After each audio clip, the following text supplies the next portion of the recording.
in planning these events. We can speak to author, journalist and Middle East analyst Adel Darwish, who can join us in the studio. Adel, very great pleasure to see you because you've followed these twists and turns over many years. 50 years or more.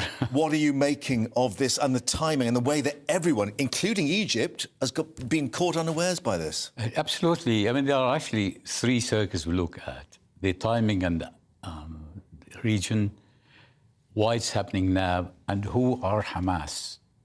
So I'll start from the last point. Who are Hamas? Hamas, actually, the name itself does not have Palestine in it. So their claim to represent the Palestinian is absolutely false. It's called the Islamic Resistance Movement. So the name Palestine doesn't exist there. It used to be a branch of the Muslim Brotherhood with a long history connection with the Nazis back in the 1930s. Wow. Yeah, during the World War II, they had actually Islamists from Muslim Brotherhood working with the Nazis from the Munich cell. So that's their history. Yeah. Secondly, these people, if you look at their battle cry when we're dragging these women and children and soldiers and so on, they never once said Viva Palestine. They were saying Allahu Akbar. So their battle cry was an Islamist. Right. So they're actually a religious crusade motivated by hatred of Jews. So that's Hamas. They don't have the facilities, they don't have the know-how, they don't have the technology for all these missiles supplied by Iran. Now bring us to the timing. I've just been to Saudi Arabia last week, just a quick visit. This is rapprochement, there's a cozying up between the Israelis and the Saudis. Younger generations of Saudi Arabians wanted, 40% of them, want to have commercial relations, cooperation with Israel. So Iran pushed Hamas to say, oh, we are here, we don't want to be left out. They won't just put a spanner in the works. Right, and knowing what the Israeli reaction would be as well in terms of trying to get an incursion into Gaza and the whole thing firing up again. I was actually listening to the previous guest who talked from a military point of view. That's exactly what they want to do, which has been a dilemma. Again, to put in context, when they talk about occupation, Gaza is not under occupation. No. Israel pulled out of Gaza. If you remember when you were covering it, the Oslo Agreement back in 1992-93, they gradually pulled out. 2005, they pulled out unilaterally, totally from Gaza. Israel continued to supply water and gas and fuel, treat Palestinians in Israeli hospitals. So it's been going on fine until Hamas took over there. So that's actually the situation now. And if they want to drag Israel in, I think, my view, for two reasons. One, as we have seen, just turning all this liberal left-wing media against Israel, which is always looking for a chance to condemn Israel. And obviously, they will be collateral damage, civilian casualties and so on. Can I just ask you, you say Gaza's not under occupation, which is true, but for people living there, it's said that it is like an open-air prison for them. Well, it's rather unfortunate, but as I said, it's controlled by, they go like about 7 cross points, 3 of them operating with Israel and 1 between Egypt and Gaza. This one between Egypt and Gaza, they actually under European Union and international supervision to be open for humanitarian reasons. So when there is no tension, the trade is going on, and even workers from Gaza go and work in Israel, and living there.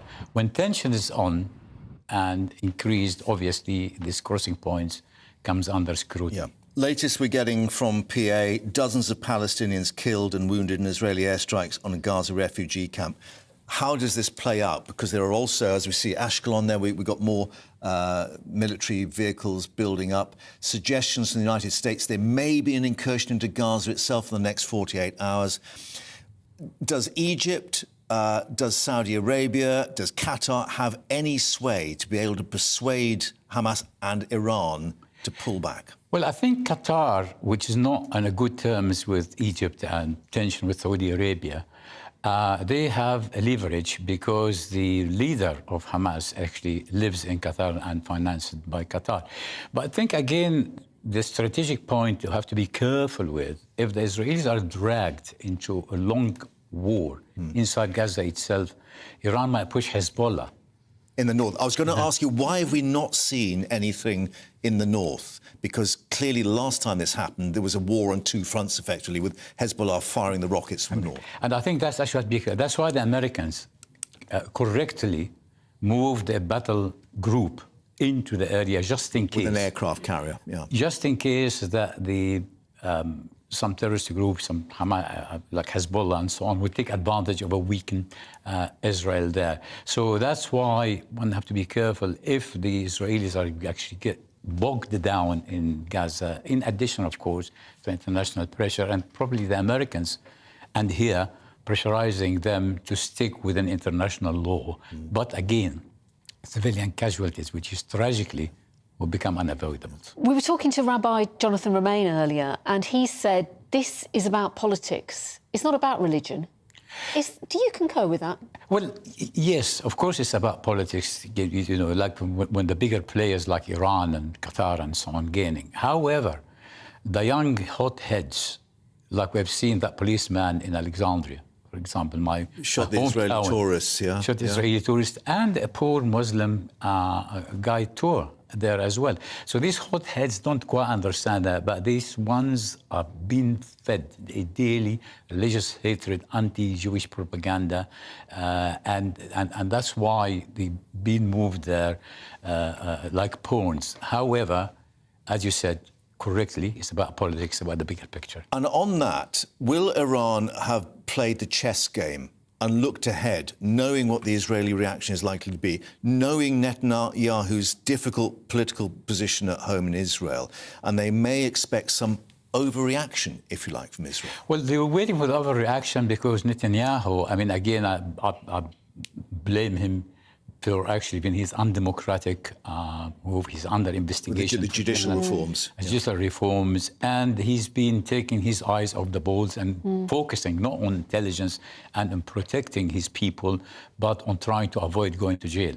So that's, again, however, for the Iranians and, again, the extremists in the Middle East, serves them if Netanyahu survives. Will be there because they have to play the same games. They want extremists either side.